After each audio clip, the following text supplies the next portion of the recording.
Welcome back to another episode of The Art of Volunteering. I'm your host, Stormy Bell. Today we have my friend, Shara Nadler. We had a brief opportunity before COVID, kind of changed things, to work together. She is a wonderful person, and I'm hoping that you're going to enjoy our conversation today. Let me just welcome Shara. I'm glad that you're with us. Thank you so much for inviting me on your program today. Awesome. All right, I'm going to read a little bit about Shara. She was the volunteer center director and now the director of development at the Jewish Federation of Northern New Jersey. She is a graduate of Boston University with a BS in communications and an MPA from CUNY Marx School of Public and International Affairs. She worked in marketing and public relations for many years in both corporate and nonprofit settings. Shar was inspired by her three children to start an educational based company called iPiggyBank that taught financial literacy to students, which she ran as the CEO for 10 years. She enjoys volunteering and spending her time with others and believes volunteering can make a significant impact on strengthening their communities. And I just love that. So thank you. But before you comment, when we worked together, I believe you told me that your iPiggyBank, your book, your curriculum is in the Library of Congress. Is that correct? That is correct. How did that happen? How did you do that? My company had curriculum for students in grades K through 8, a very hands-on, interactive curriculum program. And we submitted it to the Library of Congress, and it was stamped and approved. And that's where the curriculum sits to this day. Whenever I drive by in DC, I always think that the curriculum is there, and it's very exciting. I just love that. That's so cool. All right. Now let's get started. Can you please share about the Jewish Federation of Northern New Jersey? My listeners may not be aware of who they are and what they do and what their mission is. Yes, I would love to. The Jewish Federation of Northern New Jersey is an organization that brings together the Jewish community to build a vibrant, secure community for Jewish community members. And they do this through a number of ways. They raise funds and distribute funds into the community to help with food insecurity and making sure that mental health services are provided and in many different areas where the need is present. And so it really is by strengthening the community and bringing together and addressing needs, we build a vibrant community. And that's what the Federation does. That's amazing. When we were get talking about having you coming on the podcast, you were like the backbone of this incredible food bank drive. And it was like a regional drive. It wasn't just in the town that you're in. It was like all of northern New Jersey, right? Right, right. Can you just share about that? Sure, absolutely. So, under the umbrella of the Federation, we have different departments. And as you would in any organization or company, you have a finance department and you have a fundraising department. And the department that I was overseeing for the last 4 years was the Volunteer Center department. And the Volunteer Center worked on addressing needs that are in the community, working with partner organizations, community based organizations, being food pantries and homeless shelters and domestic violence shelters and working on needs with children in foster care. So really working with in the broader community, Jewish and non-Jewish, to really hear what are the needs in the community. And one of the most pressing needs throughout the country, but in our area, which people find very hard to believe, is food insecurity. That even in northern New Jersey, which seems like a wealthy, affluent area, there are pockets in every corner where families, individuals, seniors are struggling with food insecurity. So, yes, we take on a very large project every year in March. It's called the March Mega Food Drive. We set up 60 different collection sites, believe it or not, in Bergen, Passaic, and Hudson County. And these 60 collection sites are close to different volunteers who can say, you know what, that's easy enough. I can drop off a bag of food, or I'm going grocery shopping. I can pick up a couple of extra cans of food.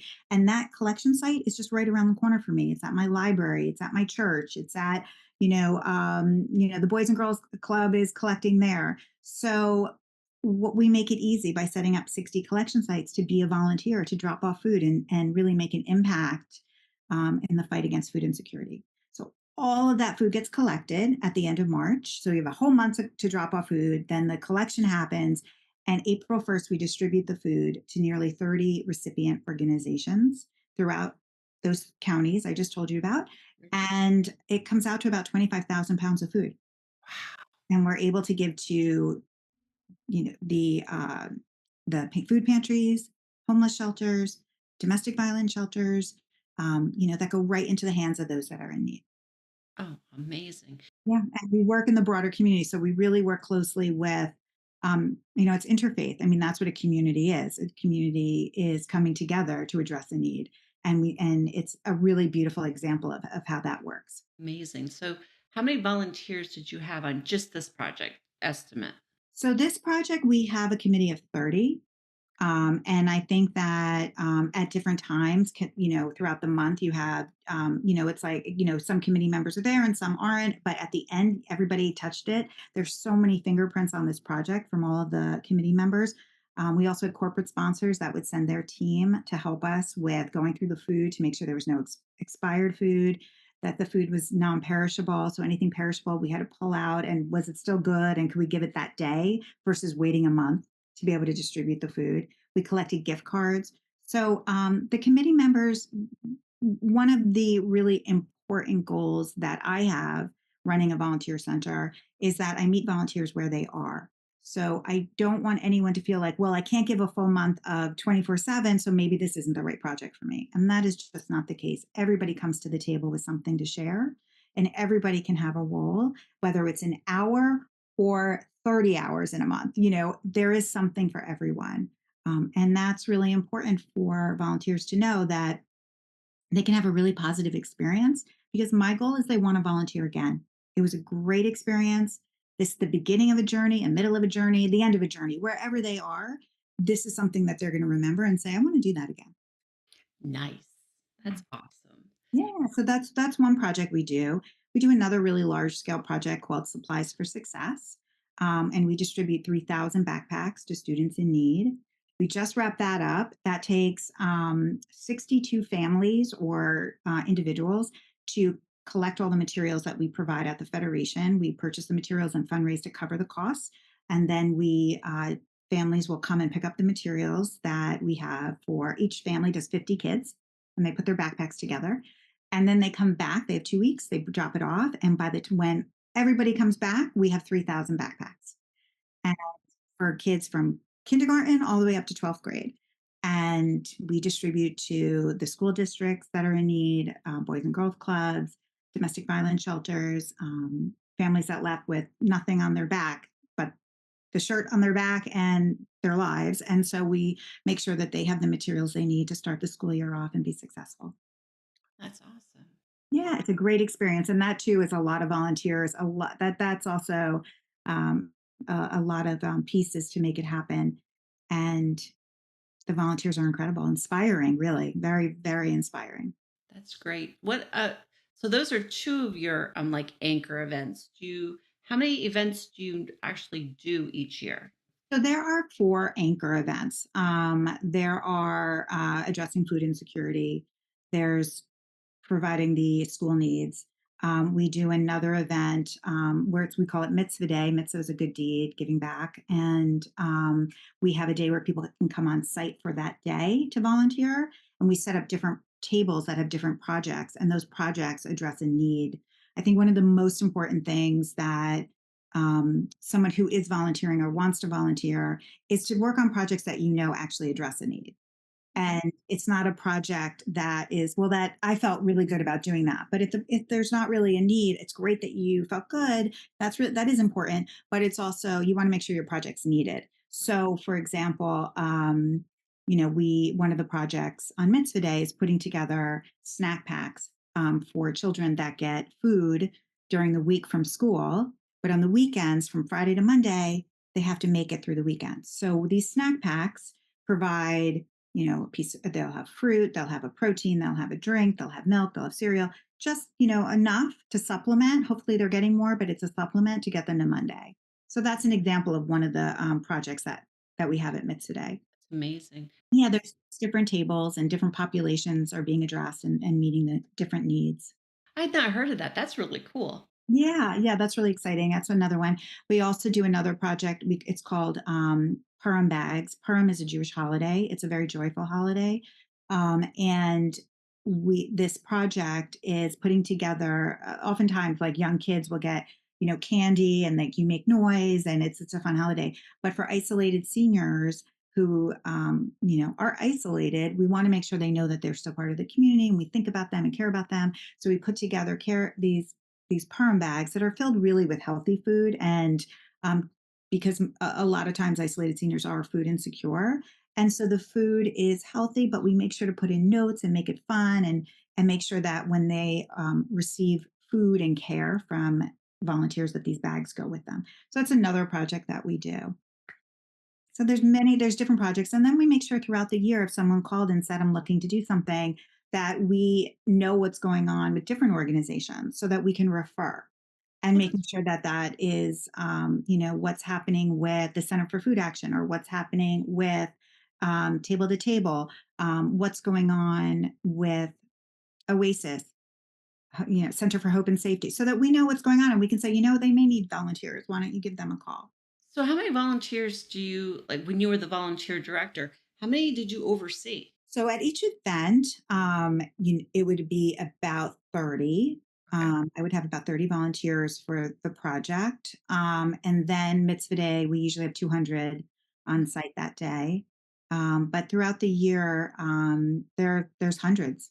There's hundreds that we through from all the projects, and just making sure that everyone feels engaged. I think engagement is really important between events, that you stay in touch, you keep your committee engaged and know what's going on. And I think another really important piece to a successful volunteer center, but also a successful journey for a volunteer, is to become knowledgeable on different community issues and be an ambassador on those issues, so that when you're working on the project, you really understand why you're working on it. So, for example, food insecurity that you brought up, March Mega Food Drive, really understanding what is food insecurity. What does that mean when you can't put food on the table? What does that mean when, if you get food, that means you can pay your rent? What does that mean? Just understanding and being an ambassador so that when you go to friends and say, you know, can you donate food? Can you donate gift cards? That you can tell them why you need it. And what I try and do at the end of every project is have a community conversation with a few of the recipients of that event. So, for example, with the food drive, I will have a food pantry, the Norwood Food Pantry, who's now actually renamed. They're called Whole, Wholesome Pantry, Oh, and in Norwood, and they came on to talk to the volunteers about the impact that they made for their clients and why and who their clients are, and really understanding that the issues that Norwood faces in their area is also an issue that Jersey City is facing, but has different elements and factors with their population, and understanding those different areas and different needs and becoming ambassadors. So when you work on an event, you can really know what you're working on and be able to share it with others. oh, I love that. The education part of it is so important, and I do believe that your volunteers become your best ambassadors for seeing your mission accomplished in the community. I agree. From these events or any of them, can you share a story of impact? Something that you saw like from what your volunteers were doing and then the direct impact in the greater community. Oh, absolutely. I have two stories actually about that. So, one, I think that from beginning to end, from the volunteer perspective of a success, and then from the organization's success. So, from the volunteers' success, seeing materials for Supplies for Success come in, and we have 50,000 units of materials. We're basically a small store when they all come in, and the volunteer committee comes in and does inventory to make sure that the needs that kindergarten to second graders need for the first day of school is done. Then they do grades 3 through 5, and then they do 6 through 12, and they organize that. And then they go through the process of making sure that when families come to pick up materials for 50 kids, that they can make sure that everybody has what they need. And then they all come back, and then the trucks come in. The trucks from Jersey City and Hoboken School District, from Teaneck and Hackensack, from the Boys and Girls Clubs, Oasis and Kumac, and food pantries that know that the emergency food kits that families getting also need backpacks. So for the volunteers to have that from beginning to end, that journey and that those touch points to seeing, and then the car and those trucks pulling out of the driveway to get into the hands of those that need it, that is the impact for the volunteer. And then hearing from the recipients saying, this made an impact. So now the second part is that impact piece. So the journey of the volunteer is very rich when they have that experience. Then we hear from the recipients who tell us that there was a family and they have 6 kids, and out of the 6, 4 have developmental disabilities, and they could not afford school supplies. And these backpacks for different ages were covered expenses. I mean, we know what it's like when you go into a store and you buy for one, you're spending over $200. If you're lucky, I mean, calculators, I mean, are very expensive. I mean, the cost by the time you leave with the backpack full is over $200. Mhm. So we're able to provide a family who's in need the materials for a successful school year and let them focus on other pressing needs like rent and clothes for their kids and heat and electricity. Yeah. The most important, rent, Right, having a place to exactly. sleep. The Yeah, roof over absolutely. their head. Yeah. And I also think a really important piece is the partnerships in the community that you establish with other organizations, because if you can help meet the needs of their clients, there are times, you really develop relationships. So there are times in the Jewish community where we need our partners too. And I think that now is a really good example. When everything happened after October 7th, we had organizations that we had been partnering with in the community reach out to us and said, we're praying for you, we're thinking of you, we stand with you. That meant so much to us because it was a very isolating and scary time, and it still is. And to have those relationships where that's a community. That's how you strengthen and you stay strong in that you stay connected. So these events really are beautiful in so many ways. Oh, I love it. Thank you so much for sharing. Yeah, I know you have a volunteer journey. Can you share what that journey looks like? sure. So I've been volunteering, I think, since I was a little girl. I saw it from my own parents. Where they always gave back and they were involved in the community. My mother with food insecurity and her organization. Um, and she worked for a Jewish organization called Hadassah, and they did so much work in food insecurity and making sure women's rights and health. And so she was really active. And I would see her and her friends get together and talk about how they can make an impact. And they were so passionate, and it really stirred something for me. And inspired me. My father, always so generous and thoughtful, and he was an educator, and during the summer he ran a day camp. He owned and ran a day camp, and there were families that couldn't afford to go to camp, and he would barter, and he would say, "Okay, how about you can send your kids for free if you could help me with picking up in your neighborhood these 3 kids."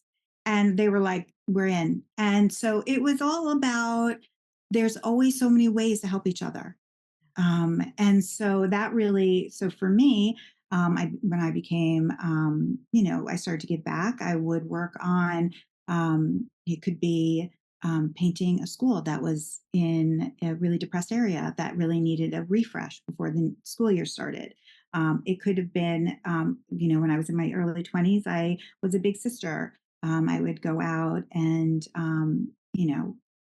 there's a little girl, and we would sit and we would go out, and I would take her on a trip, and we would talk to each other, and just knowing she had someone to talk to.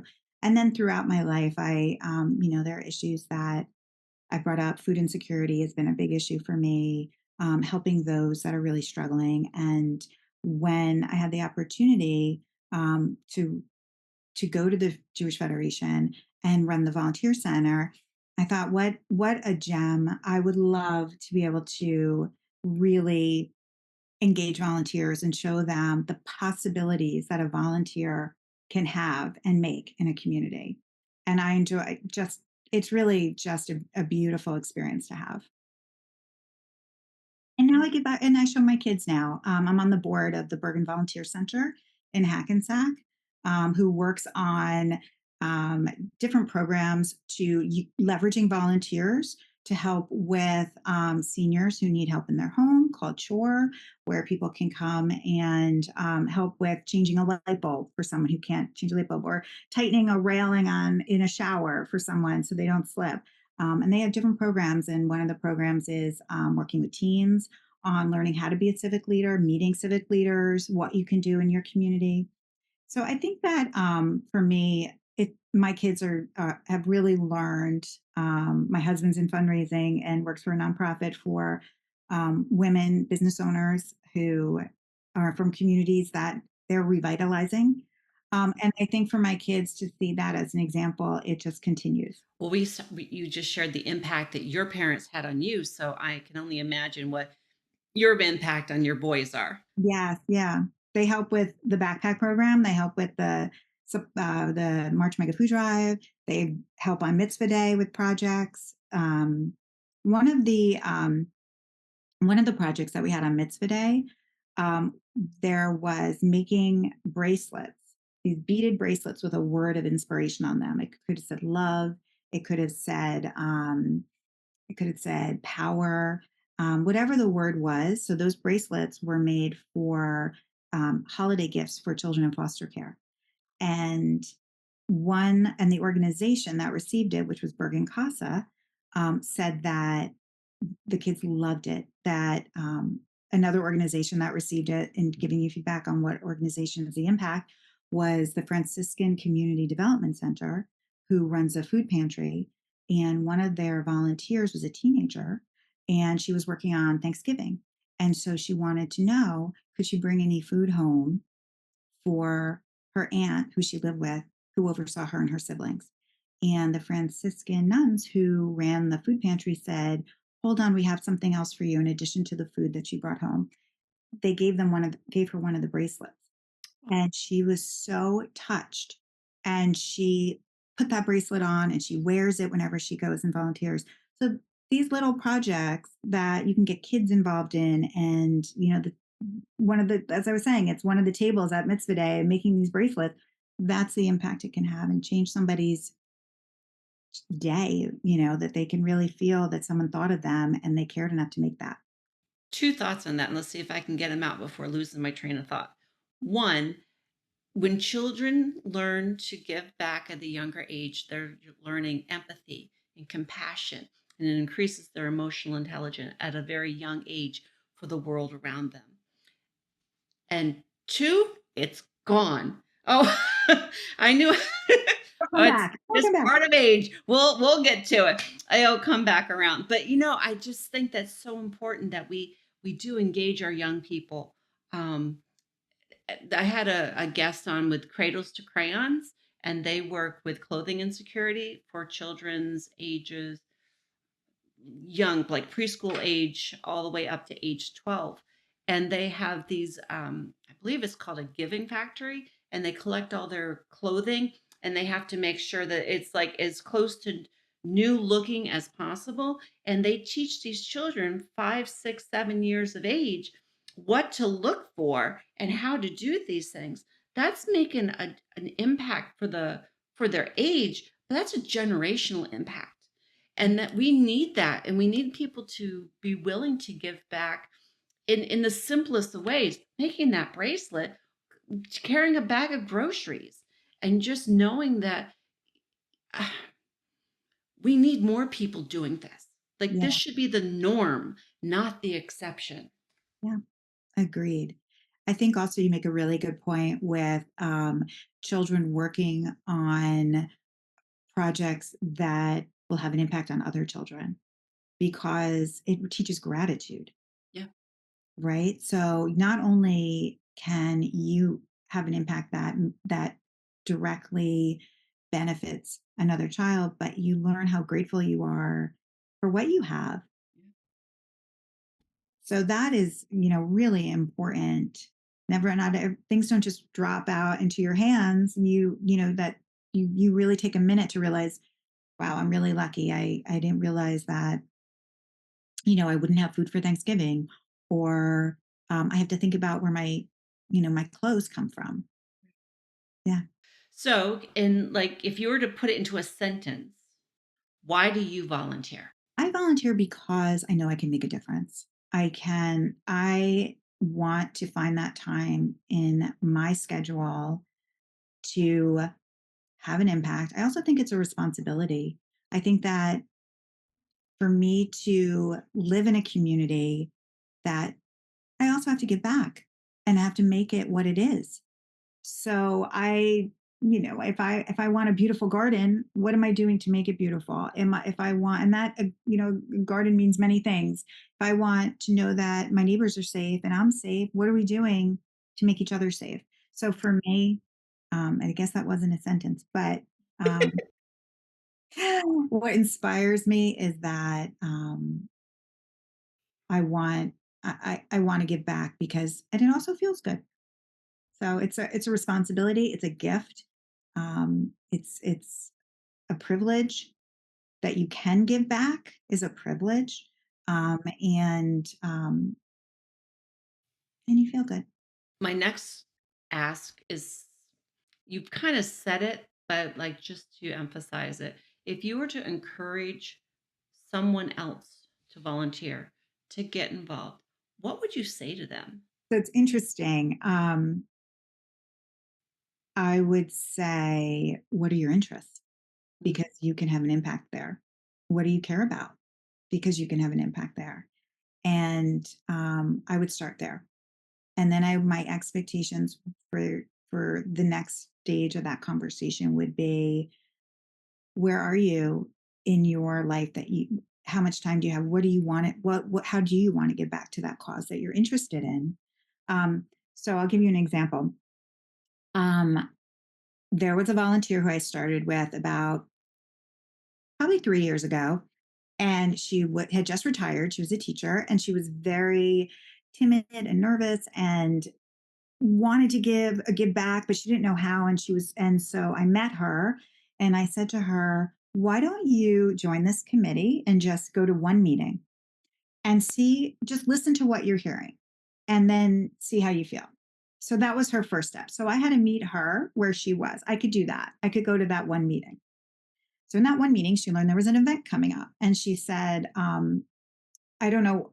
I want to go to this event and I want to help, but I don't know how. So I said, okay, come to the event. We'll figure out how. So she came to the event and she did one thing and she started to talk to all the other committee members and volunteers, and there was shared interests. And she said, thank you for inviting me. I can do this. And then over time, over that year, she did more and more. Fast forward today, she's active on the committee. She brings history of all the other projects she's ever worked on to the committee. She's a leader on the committee. And she said to me recently, what did you see in me? What did you see in me to ask me to do this? I'm so grateful. And I said, I saw someone with a really big heart who at that time could join a meeting. That's all you had to do. So I think it's really important. She feels so good and so confident, and she gives so much. And now she's really interested in being part of the hands-on piece, but also doing fundraising. Before she was so scared to ask, but now she really has become an ambassador, particularly on food insecurity, from learning so much about it and hearing from the recipients, the different organizations, that she now wants to ask for sponsors and things that once seemed scary. But when she realized she's not asking for herself, she's asking for those that can't ask for themselves, she felt empowered to do that. So she's such a great example of, I think, the first step when you meet someone who you really can see the impact they can have, just meet them where they are and say, can you come to a meeting and hear more? And then start there. Oh, I love it. Yeah. I'm proud of her. I, I'm, I love the story that you just shared, but just to reiterate, it's that first step. Yeah. Just take that first step. Look at what you don't sometimes it's scary if it's a new situation entirely. Just have that confidence to just put one foot in front of the other, open the door and see what's there. You don't if it's not a right fit for you, look someplace else. It doesn't mean stop. It just means there might be something else that aligns with you more. Yeah. But we need as a society, we need each person to show up to help the next person. It's just that simple. Yeah. Now we're to my favorite question. Can you share a blooper? Now, a blooper does not mean it went wrong. It just means it didn't go as planned. And what did you learn from it? So I think you bring up a good point because you have to be as organized as you have to be with an event, which is very organized, especially when you're overseeing at least 30 volunteers at a time or more, 200 at a time. You have to be nimble. So it could be where I'm trying to think of a really good blooper for you. I mean, first of all, every event I've ever had, if it was outside, I'm like the USPS, the United States Postal Service. I've been in hail. I've been in rain that's sideways. I've been in a snowstorm. I've been in 100 degrees for an event. There is no event I haven't done in any temperature.